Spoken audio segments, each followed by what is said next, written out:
Hello, fellow griever. This is the Leftover Pieces Suicide Loss Conversations podcast, and I am Melissa, your host. This week, you have found yourself with me for one of my shorter, solo, Down the Rabbit Hole episodes.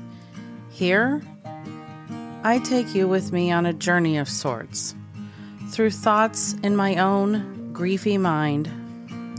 Some days, I may tackle topics as if I am in Alice's shoes, slaying the Jabberwocky.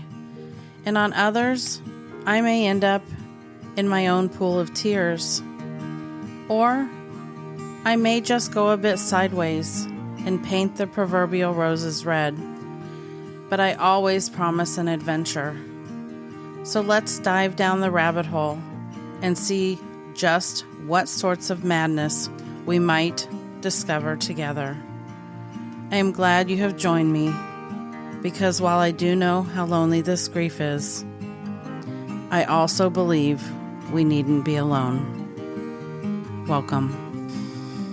Hello, and welcome to the Leftover Pieces Suicide Loss Conversations podcast, and I'm Melissa, your host. Today, you have reached Season 5, and this is a special Down the Rabbit Hole episode for Mother's Day. I am going to start by reading a poem by Donna Ashworth out of her book Loss, and then I'm going to read my chapter in the Legacy Project book, Volume 1. The book is called Because They Lived, Memories and Stories of Amazing Kids Lost to Suicide, as told by the moms they left behind. And this is the story that I wrote about my son in Volume 1. There are currently 3 volumes, and within a month there will be a 4th volume out in the world, which will be a total of, I believe, 14 amazing moms in this last year that have written stories that are now published chapters about their children's amazing lives.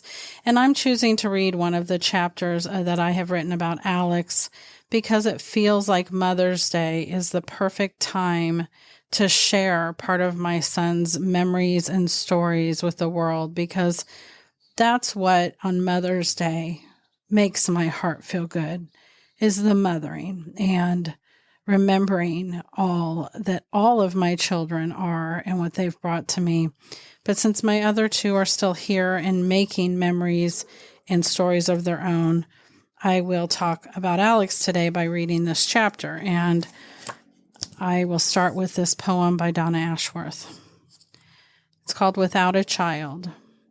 To the mothers without a child, on Mother's Day or any day, my heart goes out to you. To those who have lost, to those who never had, to those for whom a scribbled card would mean the world, to those who dream of grubby hands, salty tears, and sloppy kisses. My heart is with you on Mother's Day and every day. To battle on without your mother in this world is tough, but to battle on without your child is a daily torture that flows against the grain of grief. If this is you, you are a warrior, my friend, and I see you and all that you endure. And I'm going to now read that chapter that was the first chapter that I have written about my son in Legacy Book Volume 1. The title of the chapter is The Little Tin Man and His Big Heart. I recall it quite vividly. I was in the throes of motherhood with 3 young kids. By all accounts, I was a doting, loving, and typically patient mom. Yet there I was, holding down my middle child, pro wrestling style, as I covered his face in bright, shiny silver paint. Hold still, Alex, I kept saying, and this is going to be so much fun, I promise. I am certain the second statement was as much for me as it was for him. I mean, what kid doesn't love Halloween? After all, he was a necessary part of this mom's annual seasonal picture. So what choice did I have if I were not to be an outcast among my mom friends who were way better than me at photographically documenting all of these timeless memories? It was the height of scrapbooking season, after all. So I persisted. But this mom ended up opting for boxes of photos. I couldn't keep up with the scrapbookers. At this point, however, the screaming about the face paint had subsided a bit, but now had given way to squirming in order to avoid me being able to strap that silver-painted funnel, aka Tin Man's hat, successfully to his head. He wasn't having it. But let's face it, at this point, we just needed the effing Tin Man to pull it together and show up, preferably not crying. I needed him to stand next to his sister, who was all too happy to wear a blue check dress, her hair in braids, with red sparkly slippers. And if that wasn't enough, she was also carrying a basket with Toto while she skipped around and sang different choruses of "Follow the Yellow Brick Road" and "We're Off to See the Wizard." Nearby, Alex's 2-year-old brother Parker sat in a carefree oblivion as he sported a furry, super cute, cowardly lion costume. Now come on, Tin Man, I thought. We can do this. As you can imagine, we eventually got there. I even had the picture to prove it. The takeaway for that day? This kid sure had will. This show of resistance, this stance against new things and ideas that weren't his own, and this rock-solid determination only previewed a 4-year-old's character traits that would continue to blossom, or sometimes rear their ugly head, in the years to come. Alex was nothing if not unshakable, and I often look back on that day and thought about the Tin Man and his big heart. Unlike the Tin Man, Alex never had to search for his, for it is readily present from the day he was born. As I look back and think about Alex and his strong-willed big heart, I realize that it had been there all along. Yes, just like the Tin Man's. Alex was my second child, born a mere 15 months after his sister Lauren. She was delivered via C-section after 36 long hours of unproductive labor. The scenario with Alex wasn't looking much different, although I was determined not to have another C-section. After a long day of persistence, which sounds better than stubbornness, we were finally at a place of the imminent delivery of my new baby boy. However, recent glances at the heart monitor brought concern to the nurses' faces, and they asked me to try to back off for a few seconds. This is harder than it may sound, but I did my best. Then they told me that something was wrong with his heart rate, and every time I had a contraction, his heart rate dropped. They felt there might be danger, so they called for the doctor. The doctor quickly determined the issue. He then employed all measures of urgency using forceps, which Alex would later coin salad tongs when reciting his birth story to others. So just like that, delivered via salad tongs, Alexander David Mullins arrived in the world at 1:09 a.m. on June 16, 1995. In a panicked frenzy, the doctor quickly cut his umbilical cord and whisked him into the incubator. After a few minutes, he tapped me on the shoulder, pointed to Alex, and said, "Sweetheart, he's going to be just fine. Look, he's even holding his own oxygen mask."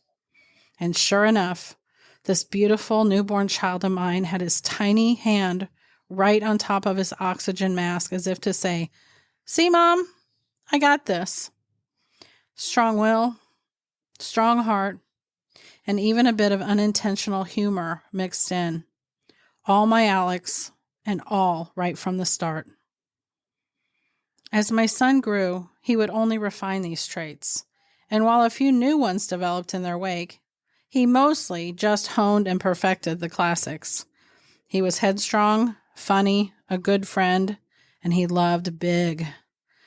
Oh, and he gave the best hugs in the world. And there was no real need to mix it up or change things, because you see, he hated change. From a very early age, it was apparent that Alex indeed walked to the beat of his own drum. It's a phrase that we would go on to say many, many more times in his life. He had a corny humor and no problem laughing at himself or being the only one to laugh at his often goofy or fart-themed jokes. His apparent need to make people laugh and command a room also showed up early in life. Alex was most definitely a master of antics and foolishness. He lived to have fun, pull off a stunt, or break out the latest impression. Over the years, Alex would imitate many characters, actors, and musicians. He was flawlessly awkward at Miley Cyrus, diaper, hammer, giant teddy bear, and all, singing Wrecking Ball in the senior boys variety show called Mr. NKC in high school. Alex could quickly jump into character for nearly all of Will Ferrell's iconic roles, but he had a particular affinity to Anchorman's Ron Burgundy, even dressing up with friends as the entire Channel 4 news team one Halloween. Naturally, he was Ron Burgundy. But I can't talk about his impressions without mentioning his infamous George W. Bush impression. He did several of him during those years, but the one that stuck was the one where he parodied a skit from Saturday Night Live. During that mocked speech, the actors get flustered, a la the real GW, and ends up a nonsense speech with a heavy Texas accented single word, tacos. He had the accent, mannerisms, and delivery down to a science. As he had done with other things in his whole life, he randomly blurted it out over the years. Just tacos, he would say. Now we carry it on as his family, and I can still hear him in my head every time it's said. A living example of how to treat others, Alex was never afraid to stand up for his own beliefs, outlandish opinions, or a friend in need. One such friend shared this with me. I tended to keep to myself a lot in school due to bullying, but your son got that to stop my junior year when he spoke up. It genuinely saved my life. At Disneyland later that year, I was still pretty shy in the Harmonaires group, and he always pulled me in and had me be a part of the crew. I was so nervous about riding on a roller coaster, and he offered to ride with me since my mom couldn't be there. I will forever remember his high-pitched scream on the ride and me laughing the entire time hysterically because of it. When I think of Alex, I think of the sun, warm, bright, and a light that can reach even the darkest places. I also think of those back-breaking hugs. He just always seemed to know when you needed a laugh or just someone to sit with you in silence and just to be and feel. He still always finds his way to let us know he's looking out for us, even beyond life. And those moments speak volumes about the energy and impact your son left on this world. CF. I often wonder what we mean when we say someone is an old soul. It always feels like a compliment, yet I think about it, and it's complicated, right? Are we saying that someone is wise beyond their years? Are we saying that they prefer things that are from a different era? Is it maybe a little of both? And Alex was an old soul. I remember thinking that many times in his childhood. Now, I wonder if that should have felt more ominous and less endearing. He seemed wise, even though it often felt accidental, and he would gloat. He did indeed love music and films and trends from bygone days. He was just the right mix of simple and extra, if that's possible. To this day, when this song, I Can See Clearly Now by Johnny Nash comes on, I can very clearly hear my 5-year-old son sitting in the back seat, belting it out at the top of his lungs as if the song was one of his favorite kids' TV shows, not a 1972 soft rock reggae classic. When he sang the opening solo to Jailhouse Rock in the show choir concert in high school, you got the same vibe. He oozed charisma and charm, a la the king himself. Alex had a kind of charm that often was imitated but couldn't quite be duplicated. It was just who he was. He commanded an audience, but he was genuine and unapologetically himself. His brother once told me about a particular first day of school. It was the first day when Alex was a junior and Parker was an incoming freshman. Parker writes this: I was really nervous, and I really just didn't know what to expect. My brother, on the other hand, was excited and couldn't wait to get back to see his friends on a daily basis. I didn't really have any idea as to how many friends my brother had until it seemed like every upperclassman was stopping me to ask if I was Alex Mullen's younger brother, due to our obvious resemblance. At the end of the day, I started to see how my brother acted around everyone. He was so outgoing, charismatic, and laughing at stupid things he did that I would have been embarrassed by if I were him. I thought that could never be me because I don't have that kind of confidence. However, I know that seeing him like that helped me come out of my shell and gain confidence socially. Parker continued, this memory, like so many others, has helped me become the people person I am today. He taught me not to be afraid of who I am around others because at the end of the day, it doesn't really matter what other people think of you. Best friends are made by not being afraid to show people who you truly are. And I'm proud to have learned so many life lessons from my brother. And I hope to continue to build myself into the kind of person my brother showed me how to be. There were so many sides to Alex. He was somewhat of a chupacabra, a mythical creature in his own right. Alex was an academic, comic, singer, dancer, and athlete. At the same time, he was also a state-level officer for the Technology Students Association, a lead show choir member, and a varsity baseball player. He loved baseball. I can barely remember when the boys weren't playing. That's how it usually was, too. Both boys played ball, often on the same team. Alex was a catcher, but pitched more in high school, and often played left field because he was one of the only players with the arm for it. There have been many standout baseball stories over the years, but one of the most special involves both boys at the end of the time they played together. Alex was a senior, and it was the spring tradition to play a showcase game at the minor league field in Kansas City. The game was against one of our primary rival teams, and it was a nail-biter clear to the very last play. It was the bottom of the ninth. Our North Kansas City Hornets were down by 1 point. Parker was up to bat. Alex was on second base, and another teammate was on third. You could feel the tension in the stands around us. You could have heard a peanut hit the floor. Parker walked up to the bag and set himself up, threw the bat over his shoulder, and waited for the pitch. Straight down the middle, and with a crack of the bat, the ball traveled deep into left field. Both runners took off, and the man on third base quickly came across home plate to score the tying run. In a moment of hesitation at third base, Alex rounded and paused. But just then, in a momentary decision that was iconically Alex, you could see the look on his face as he decided, what the hell, and turned around, running with everything he had, barely sliding under the catcher, safely gliding across the home plate, and just like that, the winning run. And the crowd went wild.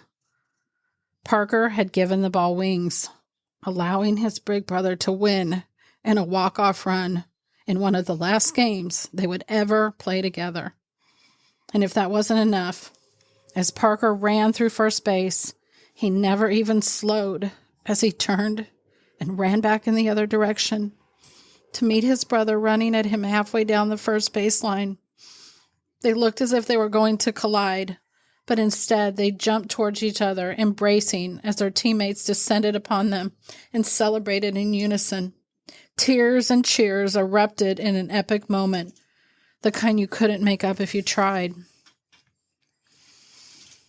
Alex excelled in academics, antics, being a part-time hero, and a sportsman. He was all of this. But then there were his friends. If you ever needed a friend, a natural, true blue, sit-with-you-all-night friend, I hope you have your own Alex in your corner. If we heard it once, we heard it 1,000 times since he died. Alex was the best friend you could ask for. And oh, his hugs were epic. They were the stuff of legends, as it's almost comical now how many people lead with his hugs before they say anything else. But beyond the hug, he was the real deal, friend. If he loved you, you knew it. And even if he only liked you, you felt special in his presence. One of his friends recently shared this about Alex. We used to sneak out all the time in high school. Sorry, Mom. And he would pick me up and we'd go get Taco Bell together.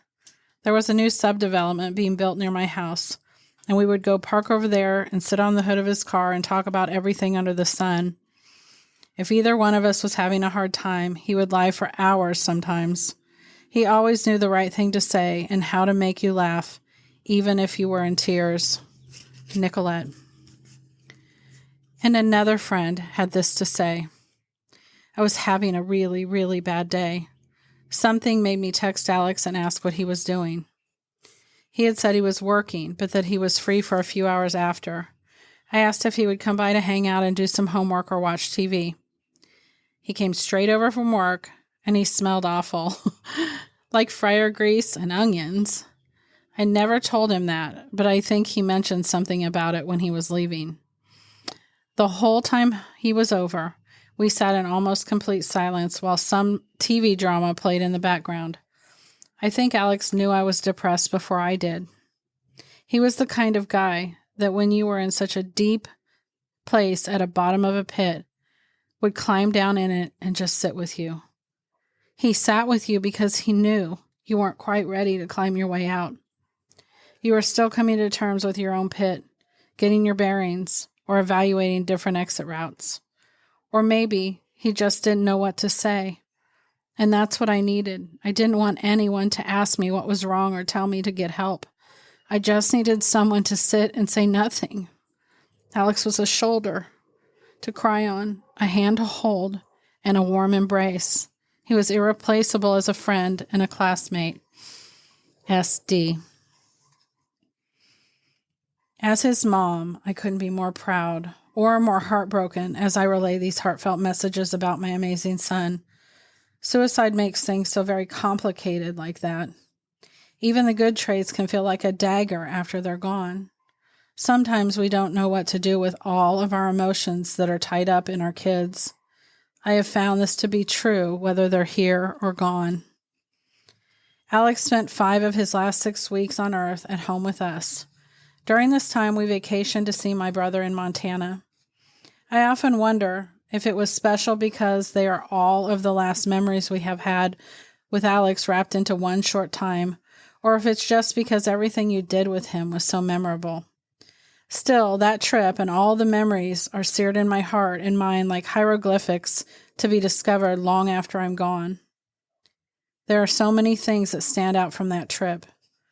Alex perched on top of one of my brother's giant horses, looking a lot like a city fish in country water. His pleading, which he never did, that I buy him a Baja hoodie, yep, the drug rug of the 60s and 70s, from a tourist trap in South Dakota, or his unrestrained squeal of glee when he saw the hot tub on the back porch of the condo. It was like he was 12, not 21. Alex proclaimed in that moment, "Every minute we're here at the condo, I'm going to be in that hot tub, Mom." I laughed. He was so refreshingly happy at the simplest things, and true to form, was in it a lot. To be fair, the Beartooth Mountains were a beautiful view, and the skies were as clear and blue as the day was long. He would get a beer, climb in, and take his computer, much to my cringing dismay, and perch it on the side of the hot tub so that he could play music. And he would sit peacefully, happily. One of the songs he played over and over that trip was Israel Ka Viva Ole's Ukulele Backed Somewhere Over the Rainbow. That one still gets me, and I listen to it often to feel close to him. We played that song as the walk-in at his memorial, and for our private viewing, I had him wearing that damn Baja hoodie.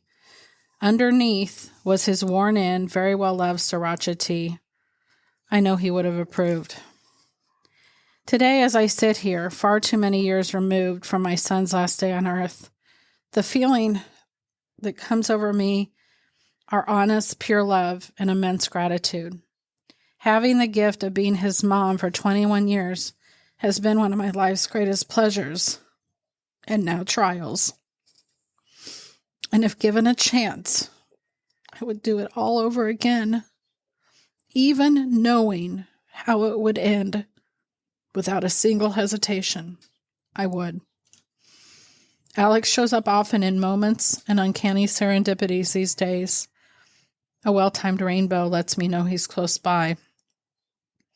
All of those no way it could be coincidence timing of songs on the radio. A perfectly placed 7. The out of place and in your face cardinals. Or something seen in multiples of 3. He's unmistakably still here.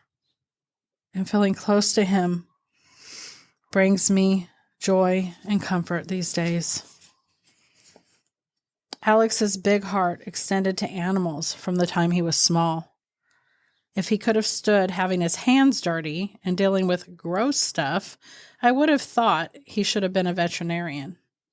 However, that would also take more school, which he would have not liked so much. Alex was so bright. He graduated high school with an international baccalaureate degree. Alex was also so random and quirky that most of the time you would never know how smart he was. He did not have an ego about his intelligence and seemed to relish remarks like his brother saying, "Alex, you're such a dumbass," to which Alex often broke out into a Beavis and Butthead style laugh. He wanted people to laugh at his theater, not praise his intellect. In going back to this love of animals, which was still strong enough that he started as a biology major in college. Remember, he was a city kid who didn't love getting messy. So he changed majors and opted to rescue a dog. It was a typically random sidestep for Alex. His college girlfriend once told me, "I'll never forget how wonderful of a dog dad he was." We decided to go to the shelter to see the dogs, and we immediately loved Harper. She was the best companion for him, and seeing their bond was so heartwarming. We had the best adventures with her. Indeed, he loved his princess pup Harper with his whole being. She was even his reason for our first visit from Alex after he was gone. 2 weeks after he died, after the memorial was over and all the people were gone, it was just us, me, my husband GR, and Harper. Lauren was out on her own, and Parker had gone to college. How he pulled that off a week after his brother died is a chapter for another day. GR and I were worried about Harper because she wasn't eating or sleeping well.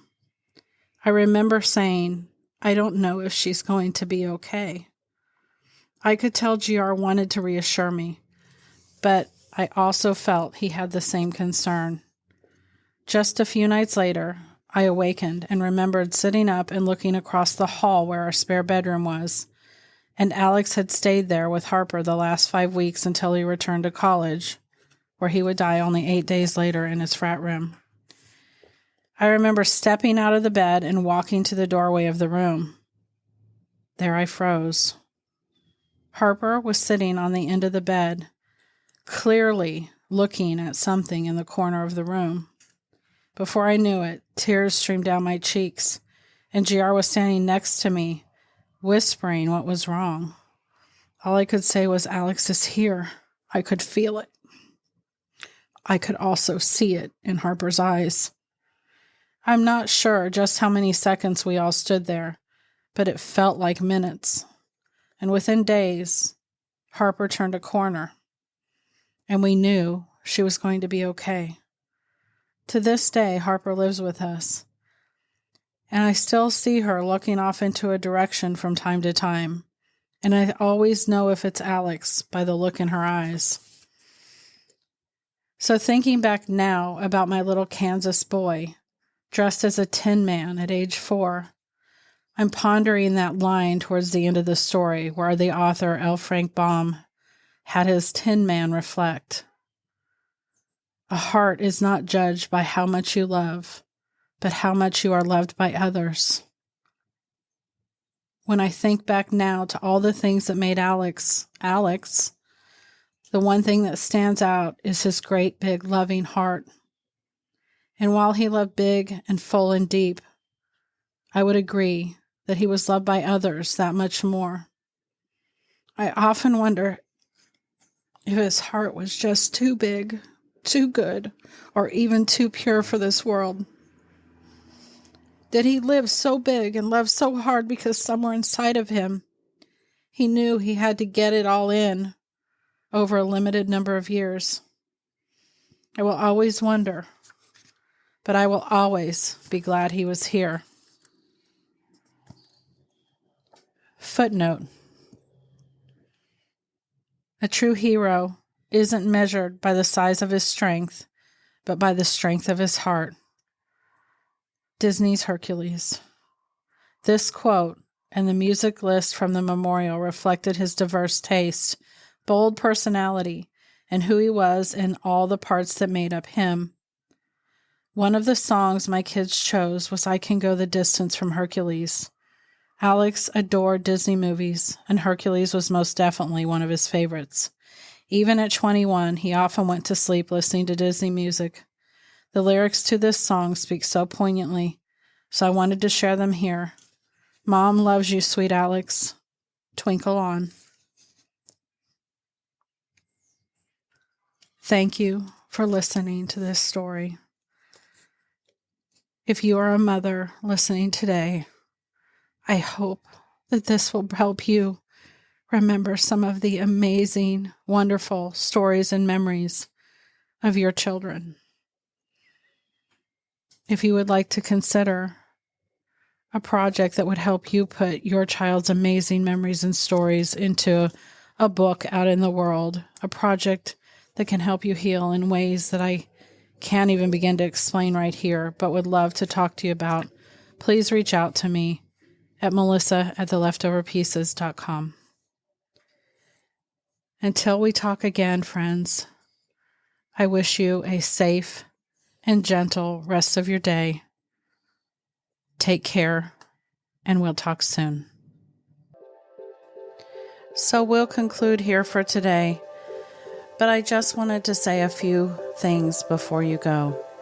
If you're new to the podcast and have not listened to the very first episode called Intro Episodes Start Here, all the way back at the beginning of season 1, I would encourage you to do so that you know what to expect from the leftover pieces, because I do have several different styles of episodes that I record and we do release weekly, almost all of the time. So I hope that you will come back often to join us in this community of suicide loss survivors. If you have not already, also, I would encourage you to check out theleftoverpieces.com, where you can find and have access to all of the things that I currently offer. Some of those things are online Zoom support groups, links to my books, educational opportunities that I'm adding all the time, as well as different downloadables and resources for all suicide loss survivors.